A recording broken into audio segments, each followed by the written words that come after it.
usaha sehari-hari Bapak Ibu sekalian. Begitu. Oke. Nah, di sini ada kenapa sih kontrol stok itu penting gitu ya.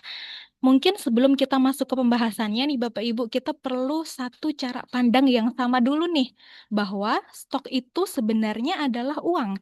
Hanya saja uangnya itu nggak berbentuk rupiah, tapi berbentuk barang gitu.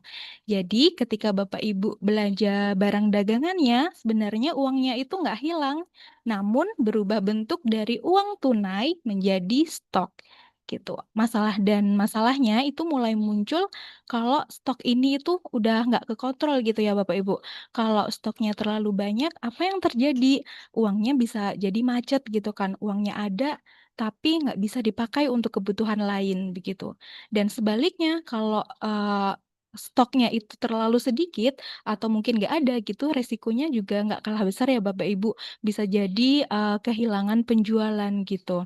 Kalau stoknya terlalu sedikit, itu bisa jadi kan pembeli datang tapi nggak jadi beli nih karena barangnya mungkin nggak ada atau barangnya mungkin pembelinya itu ingin beli 5 tapi cuman ada 2 gitu ya. Dan biasanya kalau barang yang dicari nggak ada itu kan mereka kayak kecewa gitu dan tidak menutup kemungkinan juga belum tentu dia mau datang kembali gitu ya ke toko kita. Nah, disinilah pentingnya Bapak Ibu untuk mengontrol stok gitu ya. Kontrol stok itu bukan soal rumit atau pakai sistem yang mahal gitu, tapi soal menjaga keseimbangan. Barang tersedia saat dibutuhkan, tapi juga tidak berlebihan sampai uang tertahan. Begitu. Oke. Nah, di sini ada masalah yang sering terjadi. Mungkin Bapak Ibu pernah atau bahkan sering gitu ya mengalami kondisi seperti ini. Kayak stoknya itu masih dicatat secara manual, bahkan kadang hanya mengandalkan ingatan gitu. Sehingga nggak tahu nih stok secara real time-nya itu berapa. Nanti baru sadar barang habis itu saat pembelinya datang gitu. Ada yang kayak ada juga yang ngerasa kayak barangnya itu laris, tokonya ramai, tapi di akhir bulan kok uangnya nggak kerasa ya. Jadi keuangannya itu tidak mencerminkan kondisi yang sebenarnya gitu. Secara angka mungkin terlihat untung ya Bapak Ibu di laporan, tapi kas di tangan kok nggak cukup. Nah, inilah yang sering membuat usaha itu kayak kerasa jalan di tempat gitu.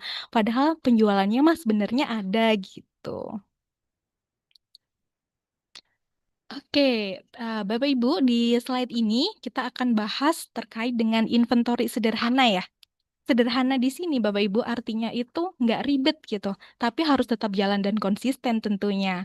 Dan 4 poin ini adalah alur dasar supaya stok usaha kita itu rapi dan mudah untuk dikontrol. Yang pertama nih terkait dengan stok masuk. Nah, setiap kali kita beli barang, itu kan bukan hanya menambah stok aja, tapi ada uang juga yang keluar Bapak Ibu. Jadi, oleh karena itu, stok masuk itu perlu dicatat. Jumlah barangnya berapa dan berapa nih uang yang kita keluarkan itu juga